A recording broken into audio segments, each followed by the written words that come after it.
चंद चीज़ें जो हमारे लिए काबिल तवज्जो हैं वो ये है कि नबी कायनात सरवर कायनात जिन हस्तियों को लेकर गए हैं उनका मकाम इसमें वाज़ेह होता है। इसीलिए सिद्दीक हसन खान साहब और इनके अलावा अलूसी बगदादी और ज़मख़शरी साहिब तफसीर अल-कश्शाफ, दीगर भी बहुत सारे मुफस्सिरीन ने लिखा कि ये दो चीज़ें तो इस आयत में और नबी करीम के अमल में बिल्कुल वाज़ेह है। पहली चीज़ ये कि नबी कायनात सरवर कायनात की हक़ानियत की दलील है कि आपका अहल को लेके जाना, हालांकि कुरान से मुबासा तो पहले होता रहा है, आपका अपनी अहले बैत को लेके जाना आपका मोजज़ा शुमार होता है, आपके हक होने की दलील है। और दूसरी चीज़ जो है वो ये कि इस वाक़या में जो लफ्ज़ इस्तेमाल किया अल्लाह ताला ने और फिर अहले बैत को लेके जाना, ये दलील है कि कोई भी चीज़, कोई भी दलील फ़ीही दलीलुन अला अन्नहु ला शैअ अक़वा मिन्हु अला फ़ज़्ल अहले किसा, कि कोई भी शय अहले बैत की फजीलत पर इस आयत से बड़ी मौजूद है। यानी ये समझें कि उनकी नज़र में ये आयत जो है वो अहले बैत की फजीलत पर सबसे मुतमन दलील है कि वो अफजल कायनात है,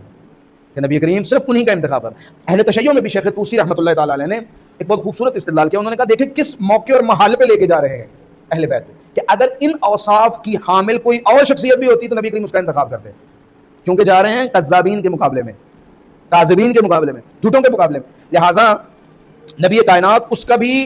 इंतखाब करते अगर कोई इस जगह पर इनके हम पाया होता। अब ना अना की जगह पे हसनैन करीमैन, यानी क़यामत तक के लिए नबी कायनात सरवर कायनात की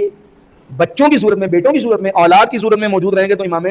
और वो ऐसा नहीं कि जो तरतीब थी मुबाहले की नबी करीम ने, उसके अंदर बहुत जो है वो आने वाली, मैं कहता हूँ कि तमाम कायनात के ऊपर नबी करीम ने इत्माम हुज्जत किया कि खुद हसनैन शरीफैन को लिया है, ना वालिदा के साथ रखा है ना वालिद के साथ,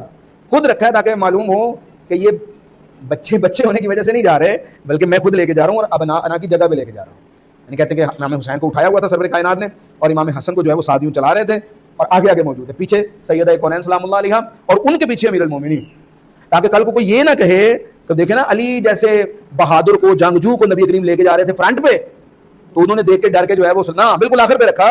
लेकिन उनके ऊपर क्या, उनके ऊपर किस चीज़ की इत्माम हुज्जत है? उन्होंने कहा कि जो बंदा अपने अहले बैत को लेके आ रहा है इसका मतलब है कि उसे अपने पैगाम में 1% भी शायबा नहीं है, वो बिल्कुल हक पे खड़ा है। और ऐसे मौक़ों पर इंसान ऐसा रिस्क नहीं लेता अगर सच्चा। तो नबी करीम का मोजज़ा भी है, नबी कायनात सरवर कायनात की नबूवत की दलील भी है, आपके अहले बैत बने ना नबी करीम की नबूवत और हक़ानियत में दलील। और जो सबसे बड़ी चीज़ है कि अहले बैत का मकाम सामने आता है कि अबना अना, और सबसे ज़्यादा जो चीज़ खुल के सामने आती, अमीरुल मोमिनीन अली इब्न अबी तालिब को अपना नफ्स करार दिया, अनफुसना व अनफुसकुम, हम अपने अनफुस को लेके आ रहे हैं, अपने नफ्सों को ले, तुम अपने नफ्सों को ले।